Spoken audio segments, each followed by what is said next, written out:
بسم اللہ الرحمن الرحیم۔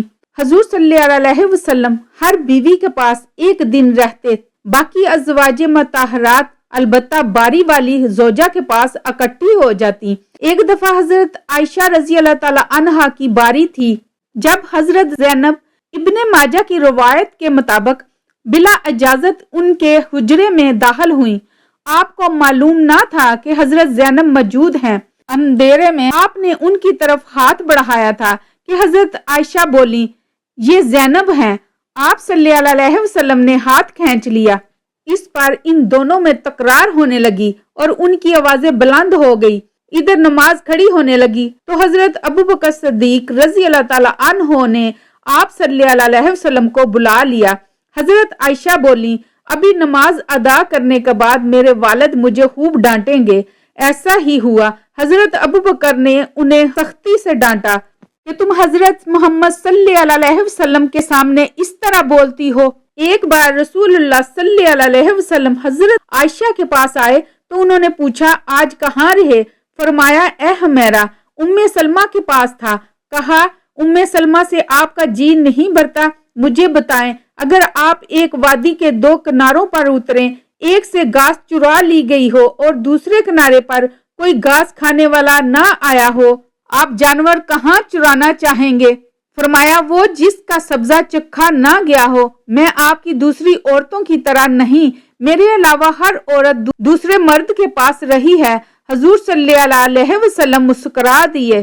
شاہ روم مکوکس نے رسول اللہ صلی اللہ علیہ وسلم کو ایک کبتی باندھی ہدیہ کی۔ حضرت عائشہ کہتی ہیں کہ وہ حاملہ ہوئی تو مجھے پریشانی لگ گئی۔ ابراہیم کی ولادت ہوئی لیکن ماریا کو دودھ نہ آتا تھا۔ آپ نے بچے کے لیے دودھ دینے والی بھیڑ خریدی جس کا دودھ پی کر وہ موٹا اور سرخ و سفید ہو گیا۔ ایک دن آپ ابراہیم کو اپنی گردن پر اٹھا کر لائے اور پوچھا، عائشہ، بچے کی مشابہت کے بارے میں کیا خیال ہے؟ میں نے سوتاپے کی وجہ سے کہا، مجھے تو آپ سے کوئی مشابہت نظر نہیں آتی۔ فرمایا، بچے کی صحت کے بارے میں کیا کہتی ہو؟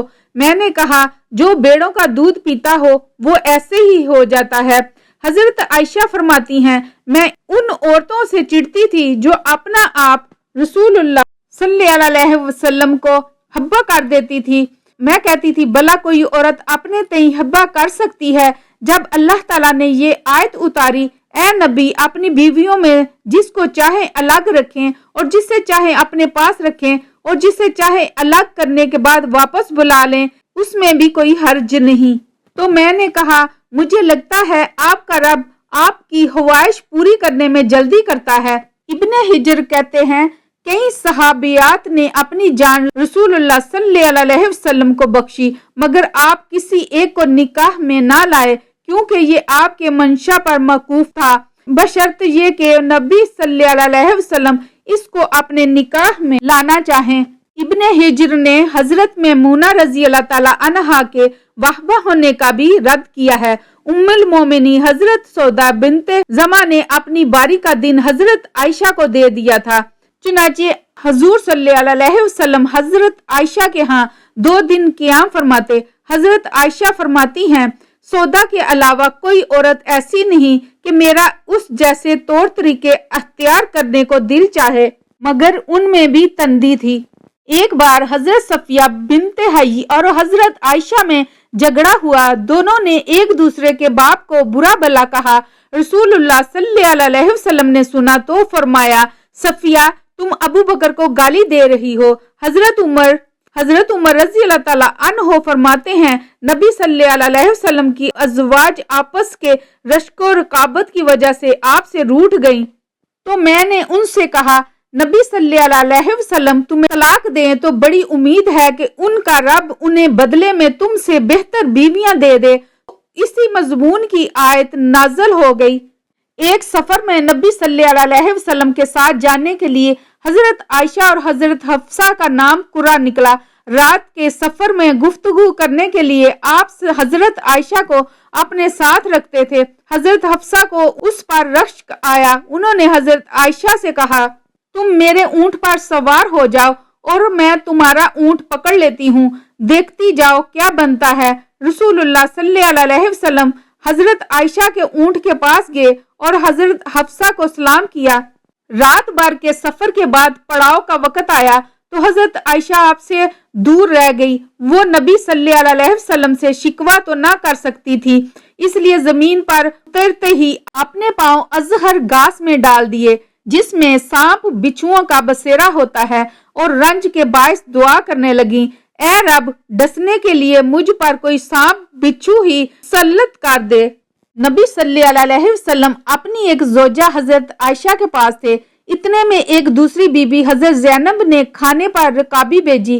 حضرت عائشہ نے جس کے ہاں نبی صلی اللہ علیہ وسلم تھے لانے والے خادم کے ہاتھ پر ایک ضرب لگائی تو رکابی گر کر ٹوٹ گئی۔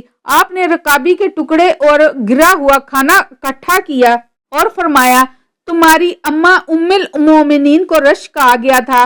خادم کو روک کر آپ نے گھر سے نئی رکابی دے کر رخصت کیا۔ حضرت عائشہ صدیقہ رضی اللہ تعالیٰ عنہا فرماتی ہیں کہ ایک رات سوتے وقت میرا جسم آپ صلی اللہ علیہ وسلم کے جسم سے مل گیا۔ آپ صلی اللہ علیہ وسلم نے فرمایا، عائشہ کیا تم مجھے اس رات رب کی عبادت کی اجازت دیتی ہو؟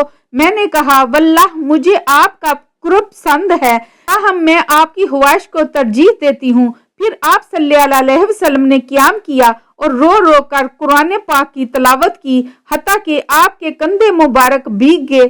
پھر آپ صلی اللہ علیہ وسلم بیٹھ کر تلاوت کرتے رہے حتیٰ کہ آپ کے پہلو آنسوؤں سے تر ہو گئے۔ پھر لیٹ کر تلاوت کی اور روتے رہے حتیٰ کہ زمین تر ہو گئی۔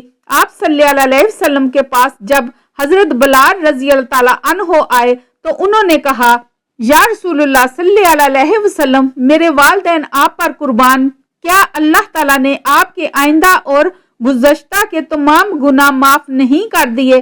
فرمایا، بلال پھر میں شکر گزار بندہ کیوں نہ بنوں؟